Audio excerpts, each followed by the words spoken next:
Hey, what's up everyone, and welcome to another reaction video for today, and I'm here to take a look at a brand new SunnyV2 video. I say brand new, but by the time this is up on my GorTheMovieGod account, it's gonna be a few days old. But anyway, this is the tragic tale of Jackie Chan's son, which I actually had no idea anything about Jackie Chan's son. I don't even know if I knew he had a son. I think he has a daughter. I don't know if I knew he had a son though. Anyway, so I don't know. I have no idea. I was not expecting this to be the next video. Last week's video, excellent. Loved it. Thought it was hilarious. This one, I think it's gonna probably be sad. It has tragic in the title, so I can only assume. Anyway, link in the description. Go watch it yourself, of course. Yeah, let's get to it. Wait, hold on. What the hell? Let's go. 3, 2, 1, play. Jackie Chan's only son hasn't had the easiest life. Between an unsuccessful film career and the time he spent in prison, JC Chan has been unable to live up to the high standards set by his father, and it all began with JC's luxury upbringing after his birth in 1982. Okay, At this point in time, Jackie Chan was permanently busy with acting and would therefore spend only 2 weeks per year with his son, which was, quote, contained in the household as they were too famous to go outside. His father's busy schedule meant that JC was raised almost entirely by his mother, who began to spoil him with luxuries afforded by Jackie Chan's fame and fortune. Jackie wrote in his memoir, "When he was little, JC never had to worry about having enough food, how to pay his school fees, or if he needed to be driven anywhere. I would arrange it all. I regretted that later. No one should have such a good life from their birth." Jackie Chan clearly believed this, as his upbringing was almost the opposite. Brought up in dirt poor conditions by refugee parents who couldn't even afford to pay for his birth, Jackie Chan was forced to develop discipline as well as an appreciation for scarcity. In addition to this, Jackie Chan's youth consisted of drama training all day long, from 5 AM to 11 PM with breaks for lunch and dinner.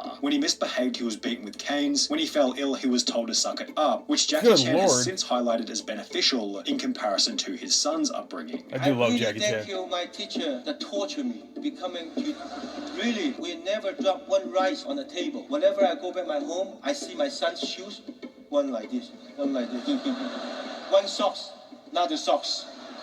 No discipline. JC's cushy childhood led Jackie Chan to write in his book, "When he was a teenager, I definitely didn't think JC was pushing himself hard enough. I'd work all day, go jogging at night, then get back and see that he'd gone to bed, even though it was only 9-something. I'd grumble, he's asleep already. I'd storm out in a bad mood and go jogging again, thinking when I was his age, I wished he could follow me around all day to see how much I did. Sometimes I'll have 8 meetings in a row, right up until midnight, then I'll go home, do some exercise, and read scripts." I feel like I'm like watching personal shit I should probably not even know. I don't know.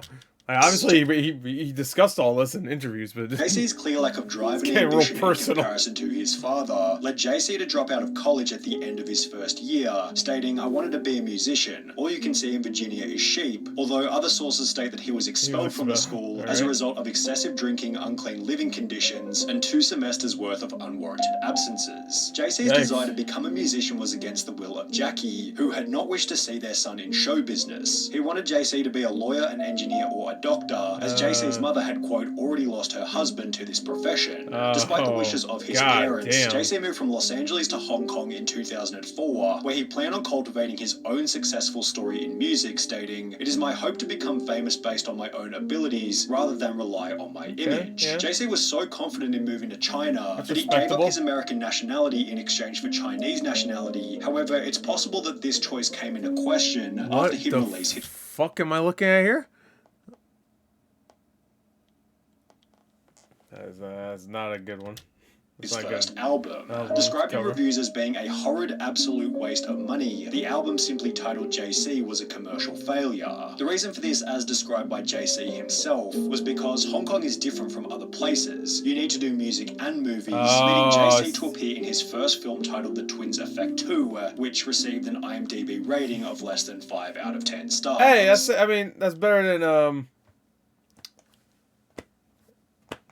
She-Hulk. So there you go. While it'd be ridiculous to expect an performance from JC's first on-screen appearance, the movies which followed weren't that much better. He'd appear alongside his first on-screen appearance. The movies which followed weren't that... The Twins Effect 2, he was Charcoal Head, classic role. Invisible Target. He was Young Monkey. Okay, he played his father's character. Wait, That was back. That was when the first one came out. Oh shit. He'd appear alongside his father for Jackie Chan's 100th movie titled 1911 Revolution. Oh yeah, I heard about that. The collaboration resulted in Jackie Chan's least financially successful and least positively received picture to date, grossing only $127,000 before God, leaving a score I know, it was that bad. % on Rotten Tomatoes. God damn! Holy shit! He's just a bad luck charm. 1 year later, JC would play the main character in a movie called Double Trouble, which also entered media headlines after grossing an even more pitiful $9,000 during its first 2 weeks, making it one of the biggest box office flops in history. Yikes. To add insult to injury, JC would then play the main role in a movie called Whoever, which, despite a government mandate forcing it to be played in half of the country's cinemas, failed to crack the Chinese top 10 and has received only 15 ratings on IMDb. This is a government mandate that had to be in at least half of the theaters? Its release in 2012. God damn. The only positive news for JC seemed to have been coming from his music career, as his second studio album would top Taiwanese charts in 2010, although it seems the album hasn't achieved much long-term success, as there's not even a single online review for the music, and it took about 30 minutes of digging just to find the track list. Weird me, nice to meet you. The performance of the album was unimportant anyway, because on the 14th of August 2014, JC would find himself in a profound new media scandal, making every prior controversy seem insignificant. Police would upload footage of JC Chan being arrested at his parents' $10 million luxury Beijing apartment, during which he'd admit to having approximately 100 grams of weed in his cupboard. This was extra bad for the Chan family's reputation. Alright, I thought it was going to be something actually bad. I know it's bad for it.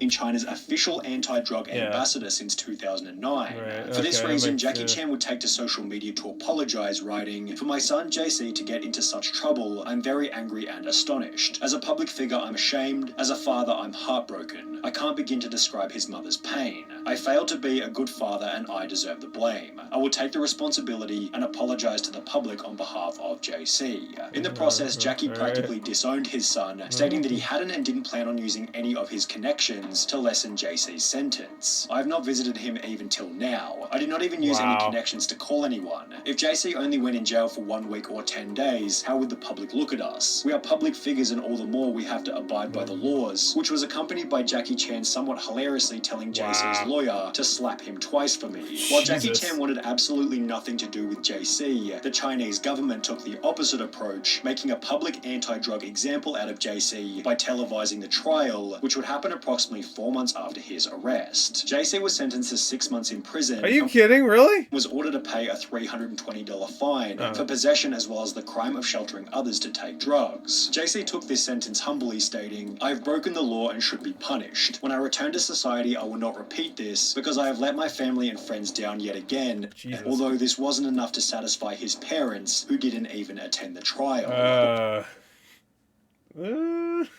Whilst in prison, JC would send letters to his mother in which he explained that he experimented with drugs because of the bad crowd he was mixing with, and started relying on drugs to soothe himself whenever he felt upset. JC also wrote about the struggles he faced growing up in a famous family, and revealed that the expectations of fame placed a lot of pressure on him. He then expressed his unhappiness with Jackie for not showing him enough concern. However, his father wasn't rushing to offer any kind of sympathy. Jackie Chan would state in an interview, "I hope to be an anti-drug ambassador for life. I even hope that after JC is out, he can be an anti-drug ambassador too, telling everyone to stay away from drugs," which was followed by Jackie stating publicly that he supports the death penalty for certain serious offenses. Oh, okay.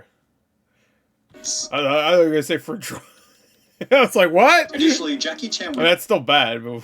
announced that he would donate the entirety of his reported $350 million net worth to charity and not pass it on to his son JC, adding, "If he is capable, he can make his own money. If he is not, then he would just be wasting my money." The problem is JC's earning capacity has been stifled pretty severely as a result of the public sentencing.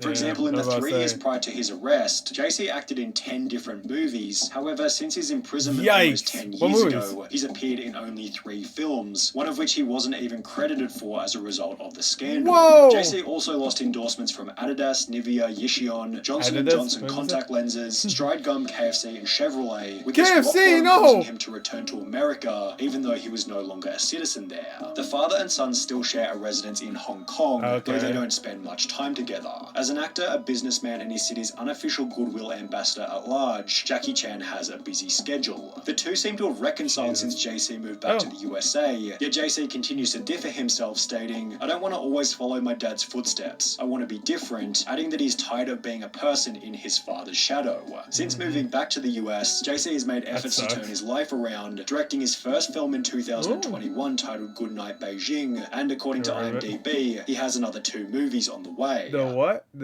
I couldn't fucking see it. Night Beijing. I guess I'll just do this. The Stinky? What the fuck does that say? The Diary? And then something else. I can't see that. Whatever. Whoa. The fuck? Anyway. Wow. That was less depressing than I was expecting, but still tragic. Yeah, for sure. Like, always in your dad's shadow. It doesn't seem like... I mean, it looks like Jackie Chan does understand that it was his fault, but it doesn't seem like he's really giving him too much help here. Kind of shitty? I don't know. I can't really... I feel like we can't really judge things like this because we don't know what actually is going on. Like, we only know from what we know in news and stuff. That's why I always... Whenever, like, a new thing comes out where, oh, this guy might be a sex pervert, just like, I'm not even going to address it ever. Like, you know, with the Jonathan Majors thing, like, this is the only time I'll ever address it. But, like, even that, I'm just like, we don't know the full story. I'm just going to wait, okay? Justin Roiland thing, same thing. I was just like, I'm just going to wait. No one needs to hear my opinion. What am I going to say? That's a bad thing. Wow.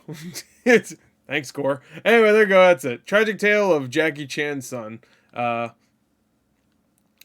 It was tragic. I was expecting it to be worse, but I didn't know he was like all right. It started off way worse, like with the he's in a movie, it bombs, and he's in another movie, it bombs. He's in this one, it doesn't even crack the top 10, even though it's in half of the theaters in China. I'm assuming a lot of theaters in China. Damn. Anyway, there you go. That's it. Hope you enjoyed. Thank you. Until next time. I'll see you guys later. Goodbye.